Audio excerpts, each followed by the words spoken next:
orang marah ni hanya emosional ke atau berasas?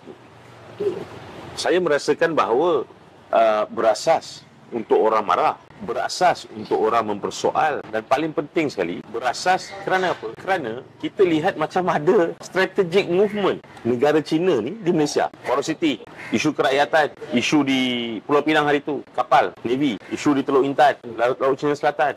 Baru saja kita nak interview ni, baru sebelum start ni, kita dapat baca berita, Indonesia tegas, dia halang. No, this is our waters, you don't come into our waters. Kepada China, why can't we do the same thing? Pertama, berasas juga sebab apa? Sebab benda tu macam seolah-olah macam kerajaan ambil sambil lewa. Ramai dah bercakap pasal benda ni. Sekolah tu, walaupun internet private school, tapi yang datangnya tu bawa bendera, yang datangnya tu Navy China. Sebelum tu Navy China dah start masuk pada perairan kita. No action.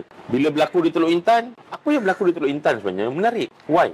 Sebab yang participate atau yang memasuki perarakan upacara God of War tu yang diorang buat di Teluk Intan tu, of course participant daripada negara luar, China ada, Thailand ada, Indonesia ada, but they are not diplomatic people. Exceptionnya di law di Malaysia adalah kalau you merupakan seorang yang mempunyai urusan diplomatik di negara ini, yes, you boleh kibarkan bendera you. Ada halangan untuk kibar bendera di Malaysia ni. Bendera Jalur Gemilang kita boleh kibarkan sebab itu adalah lambang negara kita, itu adalah bendera kita.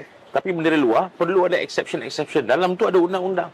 Dan salah satu exceptionnya adalah kalau you adalah person with diplomatic power, protokol dan sebagainya, you dibenarkan. Sebab tu bila ada KL Summit, bila ada COGM, bila ada Sukan Commonwealth, kita lihat duta-duta atau pemimpin negara luar datang, bendera mereka akan dikibarkan di seluruh KL. Kita nampak sebab apa? Sebab ada program masa tu. Maknanya ada program. Ada benda yang memang rasmi. Duta-duta besar negara-negara berkenaan turun. Di KL Summit dulu kita nampak seluruh Malaysia dengan bendera-bendera Turki, bendera Iran, bendera Qatar dan sebagainya. Kita lihat masa kalau di KL, kalau kita jam tiba-tiba ada diplomat lalu, kita nampak bendera negara dia, Australia, Germany, Kanada dan sebagainya. Kita lihat dalam compound kedutaan, kita lihat bendera mereka berkibar. Di Jalan Ampang kita lihat Amerika, Singapura, Australia, Pakistan, Saudi Arabia, kita nampak bendera itu berkibar, tak ada masalah. Tapi yang berlaku di Teluk Intan dan sebelum itu di sekolah di Pulau Pinang, it is not an official function yang didatangi oleh duta-duta atau pemimpin negara tersebut. Ini yang membawa rasa kesal ke rakyat Malaysia ni. Apa tindakan kerajaan? Bagus. Baru-baru ini good. Dia kata tak ada permit perarakan keagamaan tersebut. Dan dia kata dia panggil untuk beri keterangan 17 orang. Tapi pada masa yang sama, semalam bila dikibarkan Jalur Gemilang oleh sekitar 300 ke 370 orang rakyat Malaysia, kenapa polis nak panggil pula? Bukan kita patut bangga ke dengan kibar Jalur Gemilang? Bukan dulu Perdana Menteri kita kata ke? Perdana Menteri PMX ni kata bahawa kita kena bawa semangat Jalur Gemilang, kibarkan di seluruh Malaysia. Apa salah dia orang buat? Adakah salah sebab dia orang bukan daripada kerajaan? Adakah salah sebab mereka pembangkang? Ini pun rakyat kena fikir. Double standard lagi sekali. Hipokrasi lagi sekali. Dan of course rakyat marah sebab it's China. Beza. China bezakan dengan orang berbangsa Cina, rakyat Malaysia. Kena bezakan tu.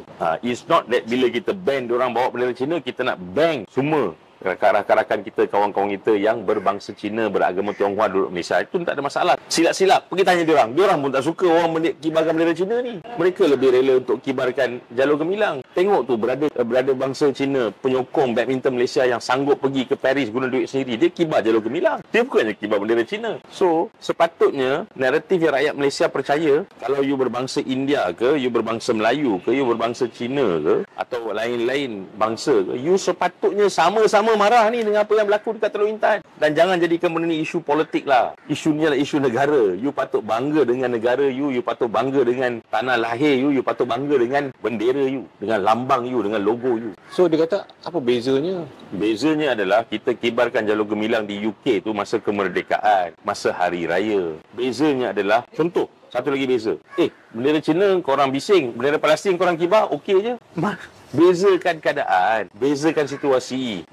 Kita kibarkan bendera Palestin bukan saja di Kuala Lumpur, di seluruh dunia, di Washington, di Michigan, di UK, di London, di Korea, di Jepun, di negara-negara Arab, di negara-negara Afrika, seluruh dunia bersolidariti dengan isu Palestin ni. Genosida ni tengah berlaku. Tak ada apa yang berlaku kat China pun yang sehingga perlukan bendera China tu dikibar-kibarkan di luar daripada China. Palestin kita understand lah, genocide in that place and the whole world knows about it. Sebab tu kita seluruh dunia bersolidariti kemanusiaan dengan Palestin. Kita kibarkan bendera Palestin. Kena bezakan keadaan naratifnya tu.